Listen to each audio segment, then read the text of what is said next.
அஸ்ஸலாமு அலைக்கும். Hi friends. இன்றைக்கி நம்ம ஃப்ரைடே மினி விலாக் பார்க்கலாமா? காலையில் பிரேக்ஃபாஸ்ட்டுக்கு வந்து பிரியாணி எனக்கா சேமியா ரெடி பண்ணி கொடுத்தாச்சு. பிள்ளைங்களுக்கு நார்மல் சேமியா விட இந்த மாதிரி பிரியாணி எனக்கா செஞ்சு கொடுத்தோம்னா பிள்ளைங்க வந்து வேண்டான்னு சொல்லாமல் சாப்பிட்ருவாங்க. அதுக்கப்புறம் வந்து கையோட வந்து ஓட்ஸ் வந்து காய்ச்சி வச்சுட்டேன்.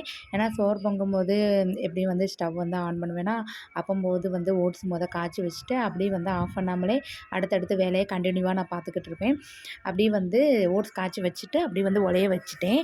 சோறு பொங்கிட்டு இன்றைக்கி என்ன குழம்பு பார்த்திங்கன்னா, மச்சானுக்கு வந்து பேரன் பிறந்திருக்கு. வீட்டில் வந்து அக்கிகா கொடுத்துருக்காங்க. அதனால் அம்மான்னு வந்து நேற்று கொண்டு வந்திருந்தாங்க அக்கிகா கொடுத்த கறி. அது வந்து ஃப்ரிட்ஜில் வச்சுருந்தேன்.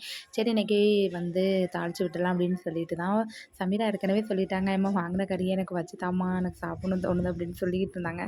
நேற்று நைட்டு சொல்லிக்கிட்டு இருந்தாங்க. சரி பிள்ளை வந்து கேட்டாங்களே அப்படின்னு சொல்லிட்டு எப்படியும் இன்றைக்கி வைக்கிறது தான் அப்படின்னு சொல்லிட்டு சால்னா வந்து வைக்க ஸ்டார்ட் பண்ணிட்டேன். எப்பவும் போல் ஆஸ் யூஷுவல் அந்த மாதிரிலாம் தாளித்து விட்டுருந்தாச்சு.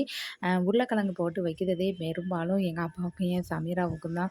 ஏன்னா அவங்க வந்து உருளைக்கிழங்கு செஞ்சு சாப்பிடுவாங்க. சால்னாவில் வந்து உருளைக்கிழங்கு எப்போவும் மெயினாக வந்து போட்டு விட்டுருவேன். சில பேர் வந்து முருங்கைக்காய் போடுவாங்க, சில பேர் வந்து கத்திரிக்காய்லாம் போடுவாங்க. ஆனால் நான் மெயின் வந்து உருளைக்கிழங்கு மட்டும் தான் போடுவேன். லாஸ்ட்டாக வந்து தேங்காய் அரைச்சி ஊற்றும்போது சால்னாக்கு ஒரு 5 சின்ன வெங்காயம் தேங்காவோடு சேர்த்து அரைச்சி ஊற்றிட்டோம்னா சால்னா ரொம்பவே டேஸ்ட்டாக இருக்கும். இதோட வந்து நீங்கள் வேணும்னா முந்திரி பருப்பு வந்து சேர்த்துக்கலாம். அதுவும் ரொம்ப டேஸ்ட்டாக தான் இருக்கும். குழம்புமே நல்லா திக்னஸ் கிடைக்கும். சோறுமே வெந்து வந்துருந்துச்சு. அதை வடித்து விட்டுட்டு அந்த கண் தட்டனக்கா இருக்கலாம் அதை வச்சு மூடி வச்சுருவேன். ஏன்னா வெயில் காலமாக இருக்கா, சாப்பிடும்போது சோறு வந்து சுட சுட இருந்துச்சுன்னா சாப்பிடவே முடியலை.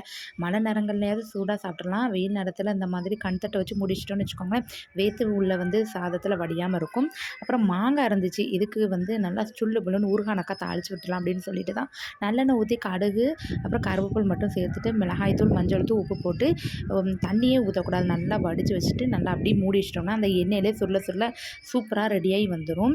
அது ஒரு பக்கம் வந்து ரெடியாகி இருக்கும்போது எல்லாம் வந்து குக்கர் விசில் வந்து அடங்கிட்டு ஓப்பன் பண்ணி பார்க்கும்போது இந்த அளவுக்கு நல்லா திக்னஸாக இருந்துச்சு. கொஞ்சம் இன்னும் கொஞ்சம் தண்ணி ஊற்றலாம் போல தான் இருந்துச்சு. கொஞ்சம் கட்டியாக இருந்துச்சா, இந்த மாதிரி வச்சு கொடுத்தா அப்பாவுக்கு இந்த ரொம்ப கட்டியாக வந்து சாப்பிட மாட்டாங்க. என்னடா இப்படி இருக்குது, ரொம்ப தேங்காய் அரைச்சி ஊற்றிட்டியோ அப்படின்னு சொல்லி பேசுவாங்க. அதனால் கொஞ்சம் லைட்டாக தண்ணி ஊற்றி கொஞ்சம் கொதிக்க வச்சு எடுத்துக்கிட்டேன். இந்த சைடு வந்து சூப்பராக மாங்காய் வந்து நல்லா கட்டியாக சூப்பராக ஊறுகாய் பதத்தில் வந்துட்டு, அதுவும் இந்த வெறுஞ்சோறு அதுக்கப்புறம் சால்னா ஊற்றி இந்த ஊறுகாய் வச்சு சாப்பிடும்போது அவ்வளோ ஒரு சூப்பராக இருந்துச்சு. மாங்காய் சீசன்லாம் ஆரம்பிக்கும்போது இந்த மாதிரி செஞ்சு செஞ்சு வச்சுக்கலாம் போல இருக்குது. அந்தளவுக்கு ரொம்பவே டேஸ்ட்டாக இருந்துச்சு. இன்றைக்கி நம்ம வீட்டில் இதான் ஃப்ரைடே லன்ச். உங்கள் வீட்டில் என்ன லன்ச்சு மறக்காமல் கமெண்ட்ஸ்